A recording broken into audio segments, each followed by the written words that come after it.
Welcome to Toffee TV. It is the Everton News Daily, 15th of November 2017. And you know what? It seems like it's been a quiet day, but there's still plenty of stuff to talk about. Let's get straight into the managerial situation. Sam Allardyce, who, if I remember rightly, the other day said he hadn't been approached and he had nothing to do with the Everton job. Well, today he said he's ruling himself out of it.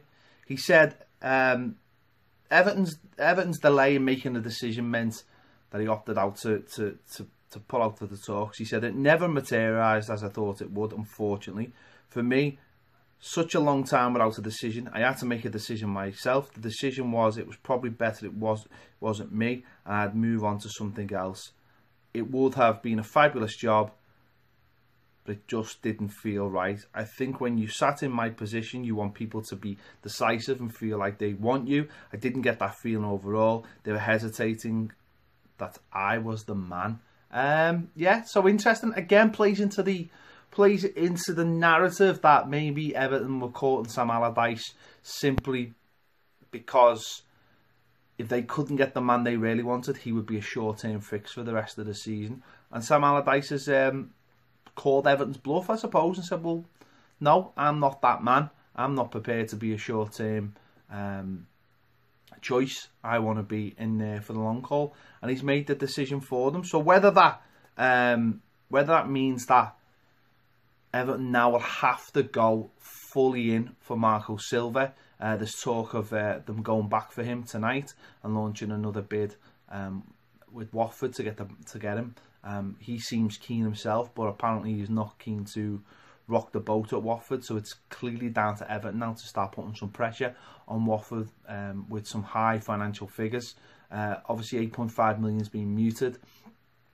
Would Everton go past that? And how far would they go past that? When you think about the figures that get paid for players, surely paying those kind of numbers, or paying, 10, 15 million pound for a manager, is that getting ridiculous? If that's the man you want, I mean, we could sit here and argue all day about who we want, but if Everton want that man, are they willing to really, really stump up the money? And ultimately, will it be enough to get him out of Watford? Who seem very, very keen to keep him, and why not? You know what I mean? He's their manager.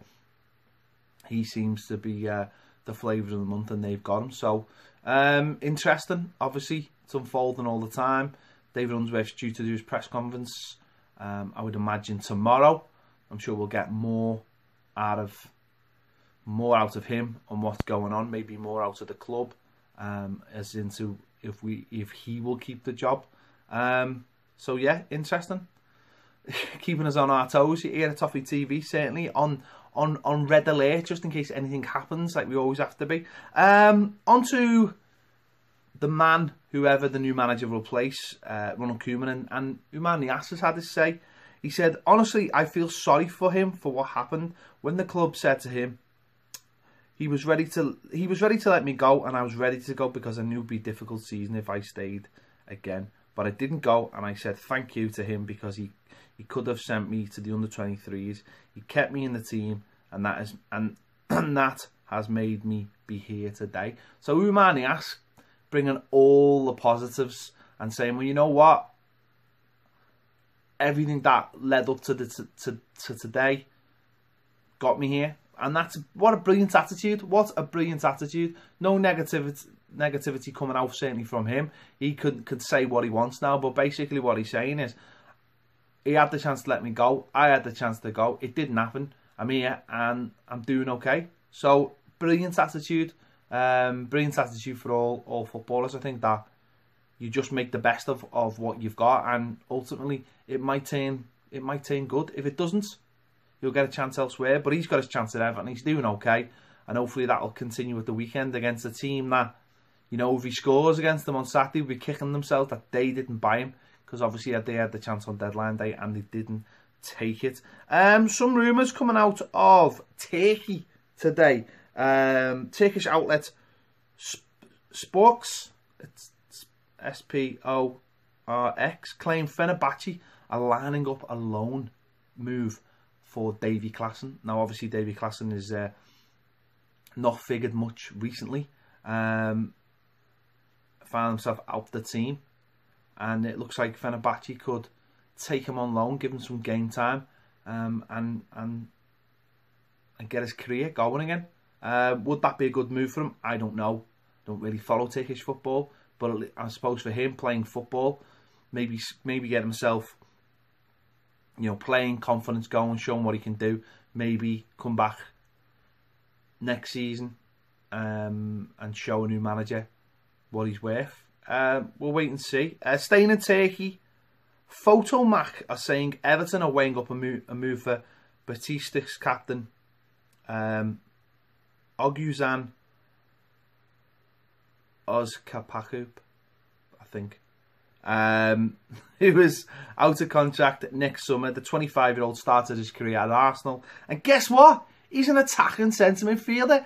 Just what we need. Just what we need. Another attacking centre midfielder. He's of Dutch origins as well, but now plays for Turkey. Well, he was born in Holland and now plays for Turkey. He played youth football for Holland, and looks like he's leaving Besiktas. So that's a player we've been linked with. And another player who's been linked with leaving the club is Sandro. The Catalan newspaper Sport are claiming Valencia are interested in taking him as well. He's obviously had a very tough start to his Everton career and is in the same boat as Klassen at the moment. So again, you'll get all these rumours. It's getting closer. It's 6 weeks away till the window opens, incredibly, and you'll get all these rumours, especially with newspapers having to fill column inches and players not playing. So we'll wait and see if anything comes out of them. Let's finish on a little bit of good news. Tim Cahill has qualified for his 4th World Cup, with Australia beating Honduras 3-1 on aggregate. Obviously beat them 3-1 today in Sydney, and he will go to his 4th World Cup, which is absolutely incredible when you think about where that lad's story started.